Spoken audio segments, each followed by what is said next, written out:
At 11:49:37, for nearly 3 hours on Monday, August 21st, 2017, Huskies will witness the moon obscuring the sun, otherwise referred to as a partial solar eclipse. St. Anne lies along the fringe of a 70-mile swath that takes the moon shadow from St. Joseph to Cape Girardeau, depending upon the viewer's specific location. Here at Ritenour, we should experience between 94 and 99% totality. During the period of totality just to our south, darkness is going to fall. Temperatures may drop 10 to 15 degrees. Breezes may vanish, insects will come out, stars and planets will be visible, and if one were to live on a farm, the animals may actually head toward the barn. Eclipse chasers from around the world are expected to converge in St. Louis, and the areas beyond, as about half of St. Louis lies within the patch of totality.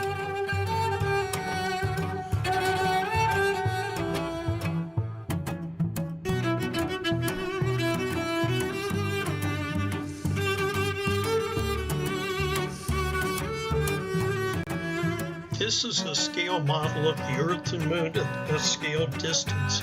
In addition, the shadows are scaled appropriately. Note how small the tip of the Moon's umbra is compared to the surface of the Earth.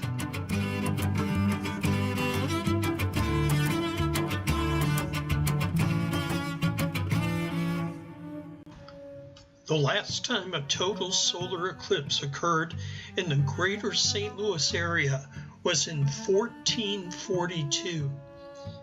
We can expect our next total solar eclipse sometime around 2505.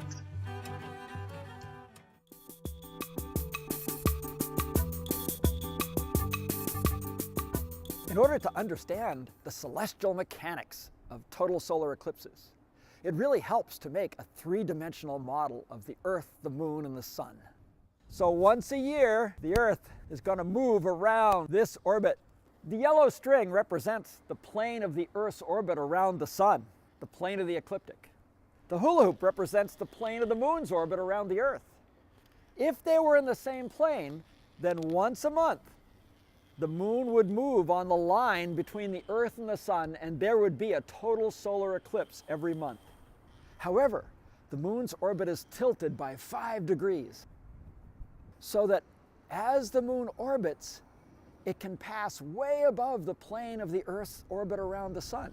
And that means the shadow of the Moon misses the Earth. So most of the time, there is not a total solar eclipse. We've moved around 3 months, a quarter of the way around the Earth's orbit. The Moon's orbit is still tilted, but in exactly the same angle as before. The Moon's orbit acts like a gyroscope as the Earth moves around the Sun.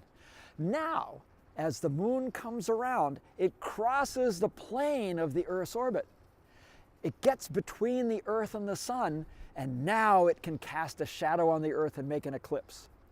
So at this season of the year, you can have a total solar eclipse. And then again, on the other side of the orbit, 6 months later, you can also have a total solar eclipse.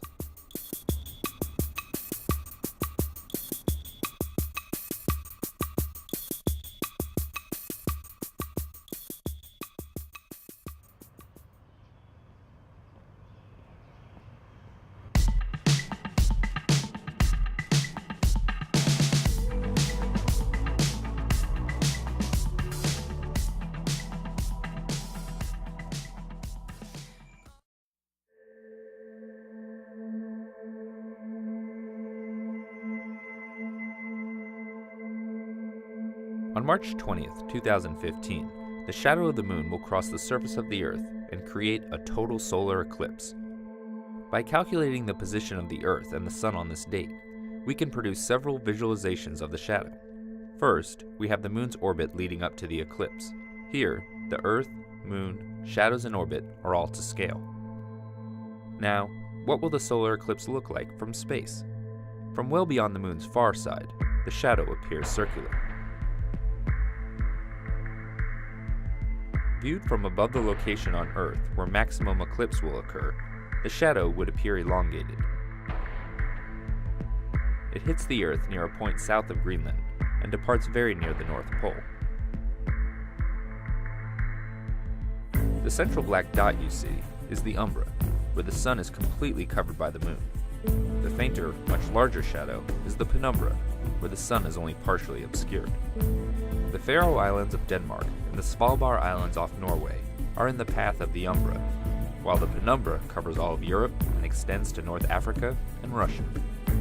Back in May 2012, the Lunar Reconnaissance Orbiter turned its camera away from the moon and toward Earth, capturing this stunning image of the moon's shadow during the annular eclipse. So, no matter where we view them from, solar eclipses are a dramatic spectacle made possible by the shadow of the moon.